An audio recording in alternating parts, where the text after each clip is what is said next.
Yo, you listening to JayDBO Radio? Did he say that? Nah, well, maybe so.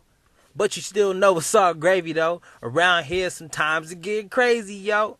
But you know we keep it 100. He hide in the sky, but nah, he ain't blunted.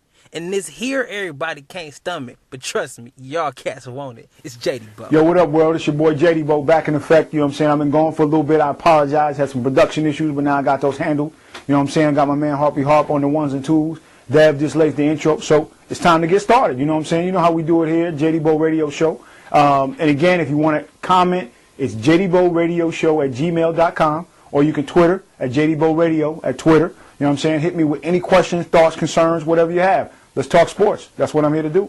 So to start us off today, we're going to, a few weeks back, my man Stacey Weller emailed in a question regarding Barry Bonds, and as you know, we're in the middle of the trial. It's been 3 days. They still have not come back with a verdict, and the reason why they can't come back with a verdict is because they can't prove he lied to the federal government. That's why. I mean, it's plain and simple. Just because some girl said she saw him get an injection shot from a trainer, I mean, come on, man. That ain't make no sense. No matter what he thought, he ain't going to get no steroid injection in front of somebody else. Now, come on. Come on. Common sense tell you that that's a lie. So, and of course, she's the sister of the ex-business manager who ratted him out. I mean, not that he didn't take steroids. I'm not saying that he didn't. But our judicial system is such that if you can't prove it, he ain't do it. Period. Point blank. Now, the one who's really going to get caught up is your boy Roger Clemens, because he got to get prosecuted. If you even think about putting Barry Bonds in jail, you got to put him in jail, because his trainer is the one saying that he took steroids, not some girl who said she saw, hearsay. Has anybody ever gone to jail on hearsay? I thought that was impossible. I thought it was a federal government. The laws are such that it has to be hard evidence. You can't do no hearsay. So anyway, Barry Bonds is going to be off here in the next couple of days. There's no way you can prove he did it. You have no hard evidence. His trainer won't talk. So that's a wrap. And then to the dumber and dumber section of the show. A few weeks back we had these dummies in L.A. who beat down this Giants fan because he was wearing Giants colors. I mean, how retarded are you? I mean, maybe I missed it, but the last time I heard, the professional athletes were not making mortgage payments, car payments, school loan payments. They weren't doing none of that. You know what I mean? They were just playing, making their money, and you was paying them to go play. So why would you get yourself so twisted up that you're going to beat somebody damn near to death for what? Nothing. I mean, come on, man. That's crazy. And, of course, Brian Stowe, we wish you the best, full recovery. You know what I mean? He's currently in a medically induced coma. Man, my prayers are with you and your family. And come on, y'all stop. Go enjoy the game. As the Warriors say, it's a good time out. It ain't that serious. It's sports. And talking about sports and how it translates to life, of course, a few weeks back I told you guys to watch that 30-30 series, that 30 for 30 series on ESPN, and Jalen Rose did his thing on the Fab Five, and I thought it was a fantastic documentary. You know what I mean? And of course, Jalen Rose took heat for calling the Duke players at the time Uncle Toms. But again, you got to realize that's coming from a boy who was 18, 19 years old, looking at other kids with envy, which is what he said. That what he was saying is, when I was that age, we thought they were Uncle Toms. And I can see his point, being jealous. Now, were they Uncle Toms? Of course not. But let's be clear. Which one of y'all out there in TV land liked Duke back in the day? Nobody. Because you knew they was going to get all the calls, charging, carrying, late tips. They were going to shoot 3 times as many foul shots as everybody else. For what reason? I don't know. I'm not trying to insinuate nothing. I'm just saying that's the way it was. So, of course he hated them. I hated them too. I don't know that I thought they were Uncle Toms, but I knew they were going to get all the calls. And so he was, as an 18-year-old kid, that's what he thought. Now, the real part of the story that I want somebody to talk about, if you really want to talk about the story, was how is it that the Michigan alumni could send thousands upon thousands of letters calling these young black boys coons and niggas and this, that, and the other, and nobody write that in the story? Why didn't Jason Whitlock, you got such a big mouth, why didn't you talk about that? How University of Michigan alumni have the audacity to write the university and talk about kids, 18, 19-year-old kids in that way because they're wearing black socks and long shorts. Now that is the travesty that somebody needs to be really talking about. An 18-year-old kid misclassifying another kid because he's jealous, that's not really news to me. News is that the alumni who run the university, the NCAA system, have the ability to, use their prejudice and their racism on these young kids. And the kids can't fire back. That's the problem. So, anyway, Jalen Rose, I understand, wrong word choice, but let's get to the real issue. NCAA. NCAA. Man, oh man. The tournament, the best tournament in the world. I know you watched it. And everybody had VCU, right? No, y'all didn't. Nobody had VCU. You know what I mean? But Shaka Smith would coached him up, and look what he did. Now he's, he went from, $325,000 a year to 1.3. You know what I mean? I got to give it to you, Shock. Hey, man, you did it, brother. That's the American dream. Now, you re-up with VCU for 8 years. I don't know if you're going to finish out that contract, because unless you get some blue chippers, or they're okay with you winning your tournament, your conference tournament every year, because I don't see you doing that again next year. It ain't going to happen. But for now, get your money. I ain't mad at you. Get your money on. And that's what you coach for. I probably would have left it maybe a shorter deal and did some other things, but I understand your point. I ain't mad at the hustle.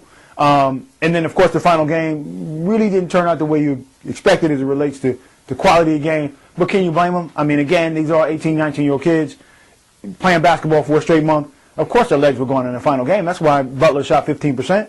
I mean, they really had two guys on the offensive end, was Mack and Howard. And Mack, when his legs get tired, his jumper is gone. And Howard's, come on, he's not really, he's a good kid, but he won't see a minute of time in the NBA. Not zero, minimum, nothing in the NBA. So, he just didn't have talent. And once UConn settled down in the second half and they went to Lamb, who was able to convert. I mean, that's really the difference between the mid-majors and the major college teams, is you're going to get a 6'8" freshman that can ball at UConn, and you don't have that at Butler. He ain't going there. He's like, yo, Shaka's Shaka Smith. Did I say Shaka Smith earlier? Right? Shaka Smart. He's a great coach, but it ain't going to happen. I'm not going to VCU. I'm going to go to UConn. Or I'm going to go to Kentucky. I'm going to go wherever. You know what I mean? So that's really what happens. You don't have the depth in the mid-majors. But anyway, Lamb, really helped him out. I mean, he was the difference in the second half. They came alive, and Kemba, whose legs went on him, he was able to really hide and convert when he could, but he wasn't a major factor in the game as he was in the Big East tournament and throughout the tournament to that point. So that's what really happened. Now, and talk about balling.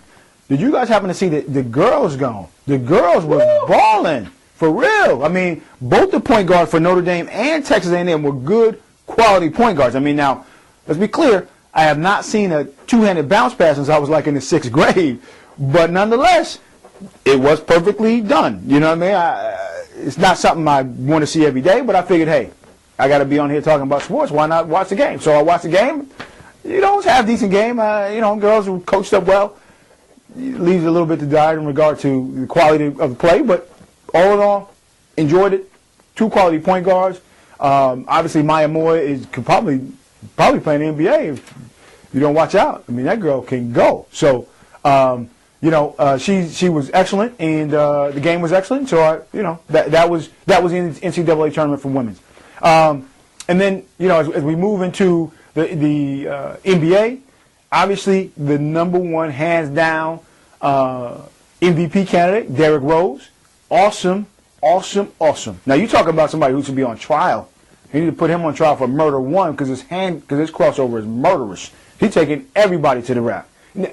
Speaking about Derrick Rose, he is the poster child for work on your game in the offseason and come back deadly in the regular season, period. I mean, that's exactly what he did. When he first got to the NBA, he couldn't shoot very well. Outside of the take, the take to the hole, a 5-foot jumper, he had nothing. But this year, he's got the step-back jumper. He's got the three. He could obviously take you off the dribble. I mean, when he gets to the finals, if my prediction is that he and the Lakers, the Bulls and the Lakers get to the finals, they're going to have to do something with him. And although I love D. Fish, I don't want to see that for you, bro. Seriously, man. That's going to be bad. They're going to have to go with Sheldon Brown because oh my goodness. It'll be bad for you, bro. So, Derrick Rose, MVP, love him. Jumper, work on your game. Now, as we look at the NBA, the playoffs, I mean, in the West, the first series I think is the most interesting is the Nuggets in Oklahoma City. I think that is going to be a phenomenal series. lots of good young talent playing well. I have OKC taking it. I just don't think that Denver has enough down low. And then the athletes on the wings for Oklahoma City, you can't really compete. I mean, Durant and Westbrook, who is also a guy who can really take you at any point and get a shot anywhere on the floor. But his jumper isn't what I would want it to be at this point. But, hey, hopefully he's smart enough to go to Chicago and work with Derrick Rose in the offseason. Because whatever Derrick Rose did works, period, point blank. Don't worry about it. Do that. Don't come up with nothing else. Go do what he did. And so if he does that, next year you can see him doing that, being an MVP type candidate because he's quick, he's strong, he can see the floor well, and I think it will transition for him learning the point guard position. But once he does it, now he's done that, he's going to be awesome if he can develop a jumper like Derrick Rose did. So that will be an interesting series. I do have Oklahoma City taking it. The next series is San Antonio versus New Orleans. Obviously, San Antonio I have in that series.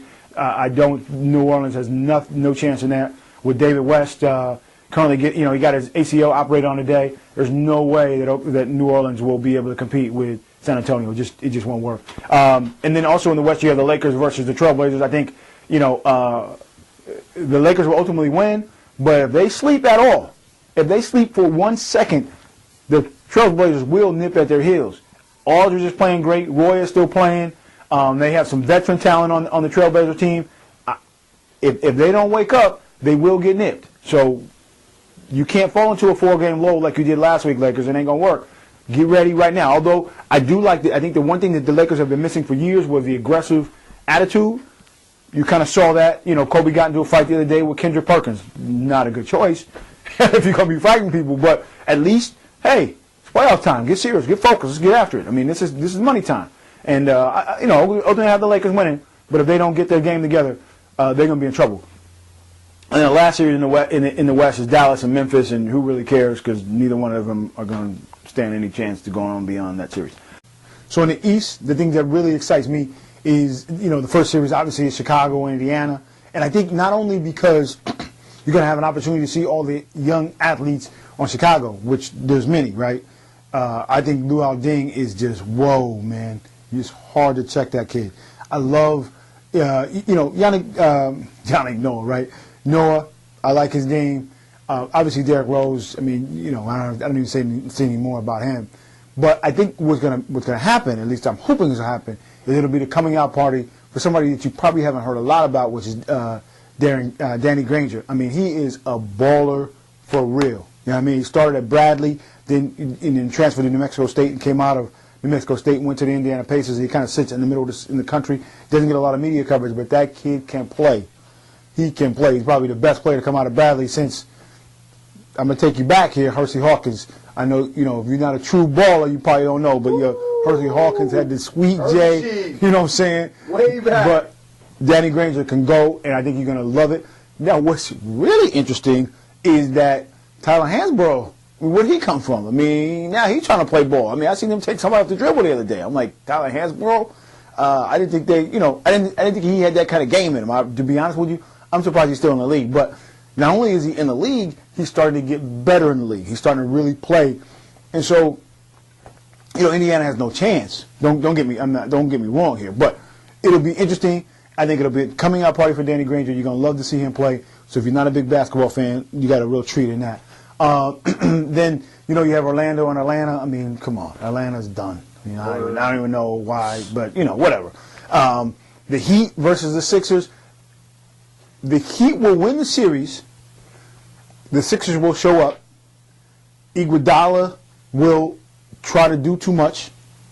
Brand is another player who went, you don't hear a lot about, but can still ball. He's still consistent pro, solid pro. I think that move from the Clippers was the wrong move because you think about it, they had him and some of the other cats, some of the other pieces they had earlier this year. They could be a decent team. But yeah, they better win for all that. Dancing and parades and all that before the season started. They better beat them, and I think they will. And then Boston and the Knicks, I think it'll be the Knicks, baby. Yeah, forget that. The Knicks, yeah, stop it. Listen, they don't have nothing coming. It doesn't even matter. I mean, Boston is too old, and that's why I think Danny Ainge. To be honest with you, and you remember my show earlier, I was really on the Kendrick Perkins trade. I didn't understand it, but if you think about it, it makes all the sense in the world from a GM perspective.